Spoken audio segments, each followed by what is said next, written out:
Welcome back to the channel. It is Sunday, August 4th. We got another Nerfy video for you guys today. I found two Nerfies that I like that I'm pulling off the MLB slate, but before we dive into that, let's take a look back at the picks from yesterday, what we took and how that ended up going down. Had the Cardinals and the Cubs. Just kind of a bad read. I'm not, can't hold any punches here.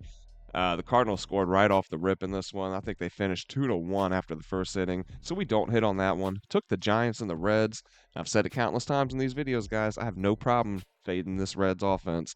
If the pitching matches the numbers that we're looking for Nerfy-wise on top of it, man, this is an automatic play for me. So this was easy money. They cashed this one. Then the Mets and the Angels.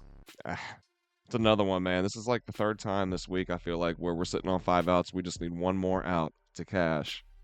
And boom goes the dynamite, right? Like, oh man, these Nerfies, they can be hit or miss, no pun intended, but man, it's either quick cash or it's quick heartbreak, and last night a little more of the quick heartbreak. But hey, we're like I've said before, we're gonna jump back up.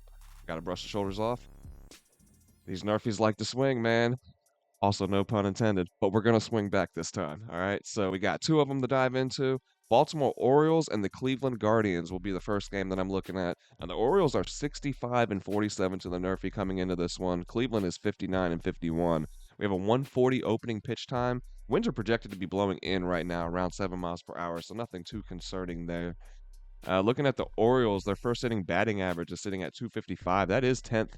And then against right-handed pitchers, it jumps up to 6th, 254.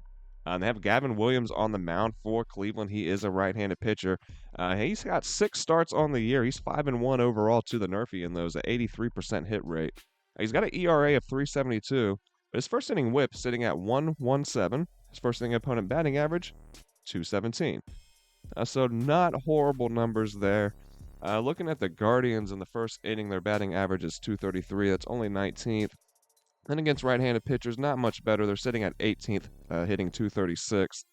And then we have Corbin Burns on the mound for Baltimore, right-handed pitcher. And we all know Corbin's the man, right? He's a good pitcher.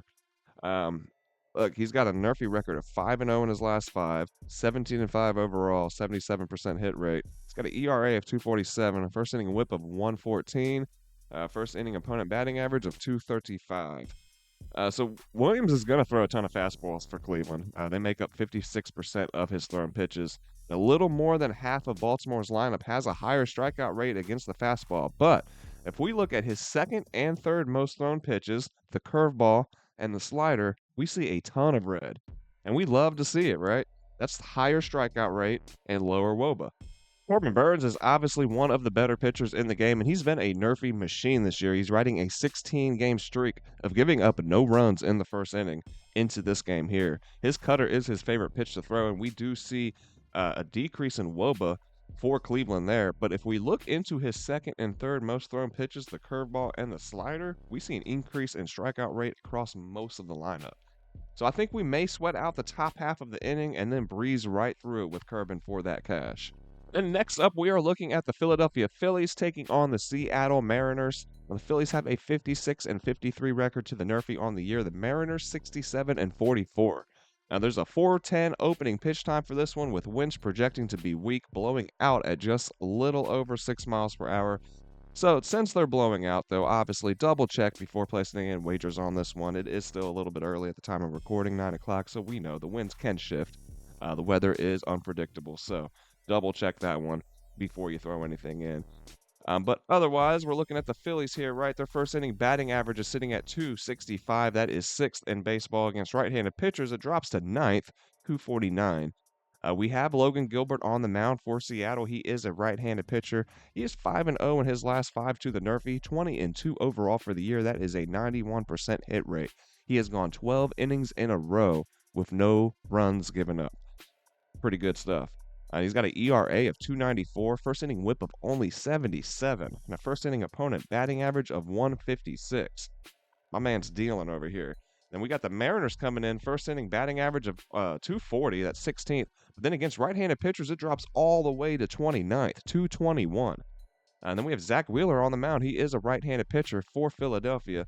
He's 4-1 in his last 5 to the Nerfy, 18-3 overall for the year, 86% hit rate. He's got an ERA of 2.94. His first inning whip is only 71. His first inning opponent batting average is only 157. So this one is a battle of the pitchers, right?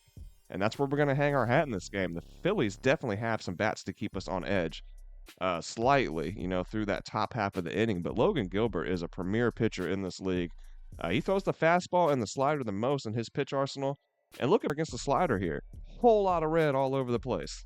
We love to see it, right? Seattle has a NRFI record of 40-16 at home, and with Zach Wheeler on the mound for Philly, we could see some struggles for the Seattle team that has had more troubles when facing righties in general, and now they have to face Wheeler, one of the better pitchers we see in Major League Baseball. He's thrown that fastball of his a ton, but he's got a slider and a curveball in that pitch bag that has given Seattle's lineup troubles through the year. And those in the lineup that have faced Wheeler at any point since 2018 haven't fared well. So I'll take a NRFI here, sit back, and trust the pitchers to handle business. All right, guys, that's just about going to wrap it up. I do want to thank everybody that is tuning into these NRFI videos, showing support, showing a little bit of love. I do appreciate it. I know that they've been rocky, man. It's been up and down since we've started these videos, really. It's been a rough go, and like I said, I appreciate the support. This is a cold streak, man. I haven't been this cold with just one specific bet in a while. And it sucks. I'm not a fan at all. But like I said before, these NRFIs are such a,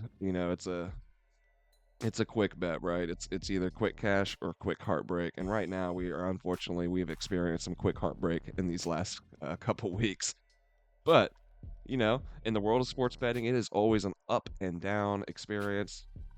So once we hit that down, there's nowhere to go but up. So it's just a matter of time, man, before the luck swings back in our direction. And that time, all pun intended, man, we want that luck to swing in our direction. So hopefully that's today, guys. I hope you guys have had a great weekend so far. I hope you guys have a great Sunday to cap it off.